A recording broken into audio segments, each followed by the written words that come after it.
This is everything you need to know if you want to hit Masters in TFT. Hi, I'm Panny Andrew. I'm a Challenger TFT player. I've won tournaments before, and this is how I hit Masters from unranked in 50 games. Before we get started, please like and subscribe, otherwise my family will starve. I'm serious. And let's get into it.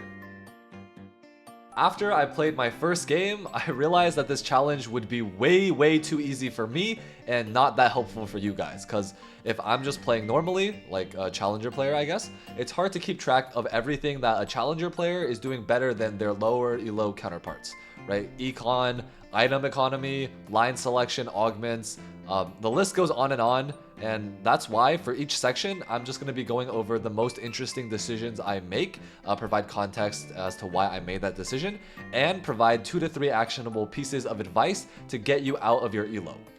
Now if you want, you can skip around to whatever rank you are, but I honestly think that most of this advice can help people all the way up until Masters, GM. My first piece of advice is you should only play 2 comps. From unranked to platinum, the only 2 comps that I played were Family Reroll and Silco.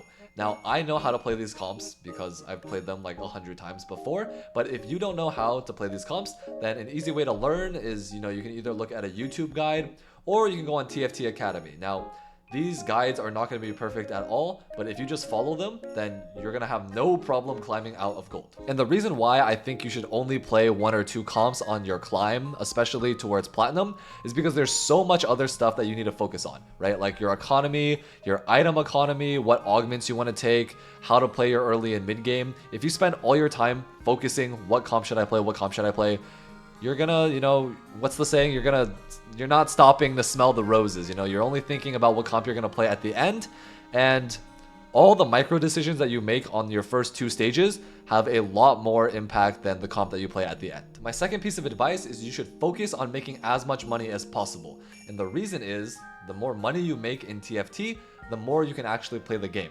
The more money you make, the more you can level. The more money you make, the more you can roll. All the stuff that, is really playing TFT besides, picking your augment and making your items has to do with money. The main way to make money in TFT besides augments is your streak.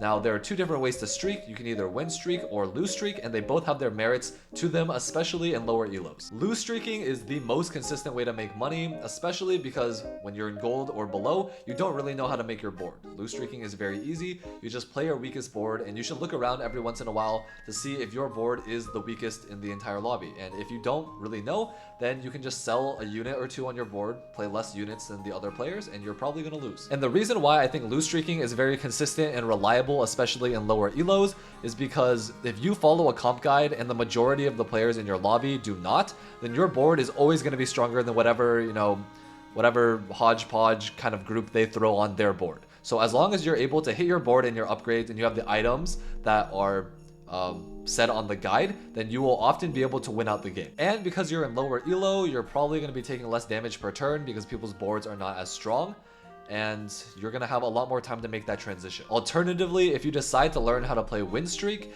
then it's going to be a lot easier for the same reason why you're not punished as heavily for lose streaking, because people's boards are not going to be that good in the early and mid game.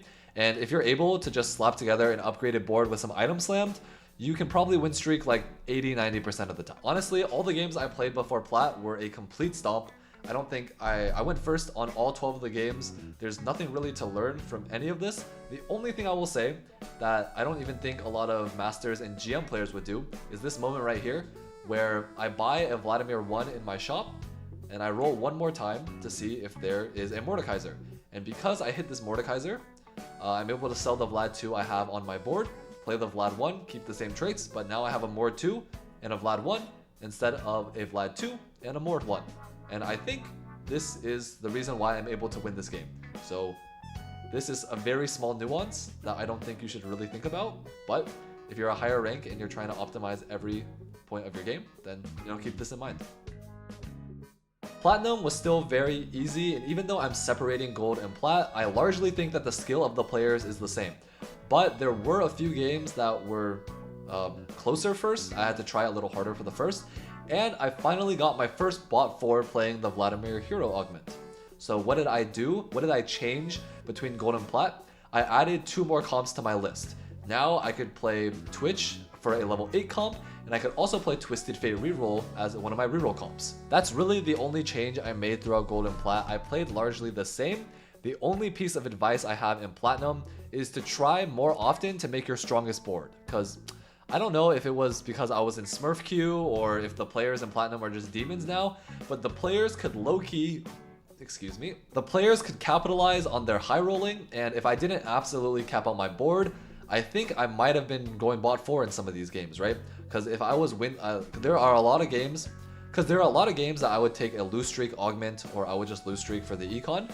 And if my board was like one upgrade lower, or I didn't, hit a 2-star 5 cost when I needed that 2-star 5 cost, I could have very easily just lost the round and went like bot 4. So how can you actually try and win streak?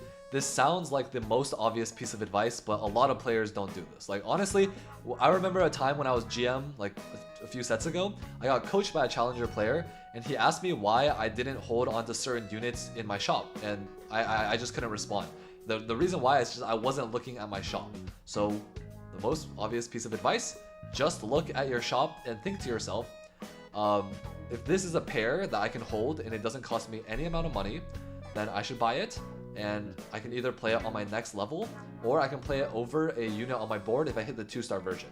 And to that same, thought process, you should hold units on your bench that you can play on your next in. And an example of that is, let's say you're hard committed to Silco, but you're playing a visionary board right now and there's a Nunu in your shop. Now the Nunu won't belong on your final board, but if you're able to buy that Nunu and it doesn't cost you any money, you play it on your next in and you can play 4 visionaries, then even though it didn't belong on your final comp, it's gonna make your board a lot stronger right now. So just look at your shop. Even though I was just talking about playing your strongest board to preserve as much HP as possible, a big reason why I was able to win so many of my games in Platinum is because I greeted a ton. In this game, I'm sitting on 8 Loris and 8 Twisted Fates, and I'm sitting on 2 dupes, 1 yellow and 1 blue.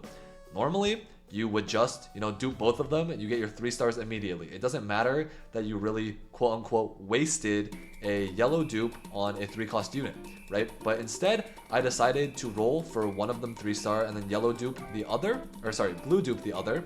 And as a result, I'm rewarded because I was definitely going to go 3rd in this game, but I rolled for Ambessa 3 and I used my golden dupe on the Ambessa, right? Normally, if you're in higher elos, if I was playing in Challenger, I would have definitely just used my dupes and tried to econ to 8 or 9 as soon as possible, but because I greeted here, I was able to go first.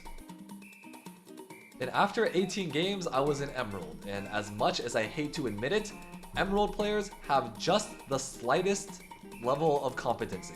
And if I wanted to keep climbing at the rate I was, I would need to expand my comp pool. So I decided to add another comp to each of the archetypes. I added Smeech for reroll and Enforcers for level 8. Now this is something I did because I know how to play all of these comps very well. But if you're an actual Emerald player, I would still recommend really only sticking to 4 comps at the most until you hit Diamond. I will say in Emerald, progress started to slow down dramatically. I could still consistently top 2, but players were able to capitalize way harder on their high rolls, and sometimes, no matter how well you play, it's not possible to beat Exodia. But that doesn't mean I didn't make any mistakes. There's one game I played where I went 5th in this insane Twisted Fate reroll spot, and the reason why I went 5th is because I didn't build anti-heal. Which leads me to my first piece of advice when you're an Emerald, is that you really want to focus on your item economy. Now, here are the 3 things that I think you should keep in mind whenever you're focusing on your items. The first is you should never keep more than 3 components on your bench. Now, if this is stage 2-1 and you're not playing a board, then it's fine to keep, the 3 components on your bench, and you can focus, you can find more direction as we get to the first carousel. But if you're past stage 2, you should always, make your items if you have more than 2 components on your bench. The second thing is that you should play towards your items and not the units you see. Now, if you decide to add more comps to your comp pool, then this is very flexible, right? You just play, you have your items on 2-1, and then based off of what items you have on 2-1 and maybe what you get on carousel, maybe what you get on rocks if, you don't have very clear direction, then you just make those items and you play towards one of the 4 to 6 comps that you're comfortable with. You should never really focus on the units you get and then play towards whatever comp makes the most sense from there. You should just use those units maybe as a as a bridge to get to the comp that you really want to play. And finally, the last thing is that you should always build anti-heal, and you should always build shred or sunder, depending on what, type of damage your team does. My second piece of advice is learn the standard level and rolling tempo. Now, this is very surprising, but for a lot of the students I coach in Emerald and even Diamond, a lot of people just don't know the standard leveling and rolling tempo. Now, I'll go over it very quickly here, but the reason why it's so important is because if other players know about the standard tempo and you don't, which will become much more common as you climb ranks, you will be taking a ton of damage on certain stages because you're sitting there doing nothing while they're improving their board. Now, if you don't know the standard leveling and rolling tempo, this is it. I'm not going to go over all of it because it takes some time, but just take a screenshot of it if you please. And let's move on. The only two things in my climb in Emerald that I wanted to point out is I finally realized why low elo players think Cambaron is not very strong. This guy cashed out a 500. I thought I was going to go bot 4 this game. I thought I was going to go 4th at best this game rather, with my Enforcer board, which was pretty capped, but generally Cambaron will always, gap a Enforcer board. And yeah, I lost. Or I beat them rather. Yeah, I beat this board. I don't really understand how. I also don't understand why my Vi didn't do any damage on this cast. But yeah, I mean, that's a dough. I mean, that's why. And then the second thing that I thought was quite genius of me, not going to glaze, is this Pit Fighter game where I get turbo rewarded for being greedy. On 4-2, I take the Savika hero augment. And if you get calling card on Savika, it's always going to be Pit Fighter. I skip the best anomaly in the game, share your energy, and I get rewarded like 10 rolls later. Diamond is honestly where the challenge got super frustrating for me. There were some spots that I think were completely unplayable. There were some Ambessa games. There were spots where I would roll down and not hit anything. And to make everything worse is that in between every single one of these games, I had to sit and wait 7 to 9 minutes for my games. I think I spent like 25% of this challenge just queuing, and I had to finish this video and make it to Masters really quickly because there's something I had to do on the day that this video might be coming out. And me not making progress due to things that are outside of my control was super frustrating, but enough of my complaining. Let's just get into the advice. So my first piece of advice is that players will start to make better boards early and in the early and the mid game, right? So you need to play way more aggressive in certain situations. In this situation right here, I didn't show much of this gameplay of my Twisted Fate reroll gameplay in the previous sections, but what I would do when I was in Emerald all the way down to Bronze is if I got too much value, I would always greed and just 10 loss until 4-1 and then roll from there. Just greed as much too much value as possible, play 6-2 costs on my board, and on 4-1 I just hit my board and I wouldn't lose a game after. When I hit Diamond, I started rolling on 6 rather than level 7, and it's because if I just sack my 3-2 all the way until stage 4, that's 4 rounds. That could be a difference of being 70 HP and 30 HP. And if there's an egregious high roller in my lobby, because these players definitely know how to take advantage of their high roll spots, then I can just take 2 losses, and instead of going top 2, I will bot 4. And since players in Diamond have basic competency of the game, they know what their final board should look like, they know what the best items are on their units, you really have to focus on augments. Now, if you think this section on augments should have been earlier, I honestly disagree. I think if you're good at everything else, like your econ, your item management, the comp selection, you can climb to Diamond with no problem, largely disregarding your augments. Players have made it to Challenger, picking the lowest win rate or lowest AVP augments for their spot. And I just don't think augments necessarily make that much of a difference on your climb to Diamond. But this is a point where you need to make as many optimizations as possible to kind of get better at the game. So these are the 3 things I like to think about when I'm deciding my augments. If your comp needs money, this can be a 3-cost reroll comp or a level 8 comp, then you should always take an econ augment. Unless you're win streaking or you're 10 loss streaking, then you're not going to be as rich as people that have econ augments, and if they hit their board before you do and you're contested, or if they are able to upgrade your board and you're stuck on a 1-star board, then you're just going to lose and you're going to bleed out. The second thing to think about is how many units in your comp actually need items. For a lot of level 8 comps, you're gonna have a tank with 3 items and a carry with 3 items, and you're gonna duo carry your second carry later on in the game, starting stage 5 and onward. So for these comps, you don't really need econ augments, or you don't really need item augments, sorry. If you get item augments that really accelerate your tempo in the early game, you should definitely take them. But item augments are not as valuable in some of these level 8 comps as they are in reroll comps like Family, where you would ideally have 3 items on your Violet, 3 items on your Draven, 3 item tank Vander, and you can even 3 item your Annie, or you can 3 item Vi, Savika, stuff like that. And the third thing is you should always take at least 1 combat augment. If you have the same board as somebody else and you're down a combat augment, then they will always win, right? Because they just have more combat than you. And for augments, you can always look at a tier list or use the meta TFT plugin that tells you like S, A, B tier or whatever. But those resources don't really factor in your specific spot. So you should try to, at least use your brain. You can look at the tier list and then you can think after you select your augment, was this augment actually good for my spot, Try to use your brain and you'll get a lot better at the game.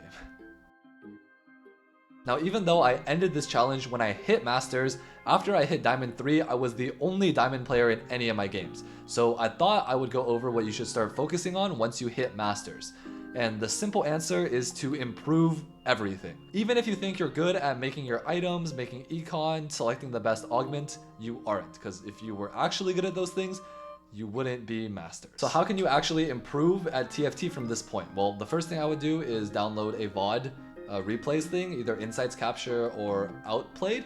That way, if you don't know what mistakes you're making in the middle of the game, you can just watch it over and the mistakes will honestly become very apparent when you look at it a second time. And the second thing is when you make a mistake in game and you realize that you messed up, then, you should think about what you're gonna change in the next time that you're gonna do it. Now, there will be players that have good patches. They're able to go 700 LP plus, hit Challenger, even if they are like a Masters 200 LP player.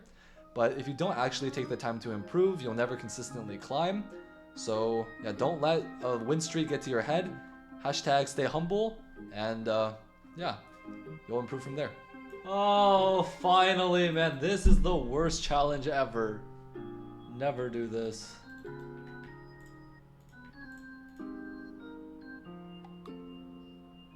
Thank you.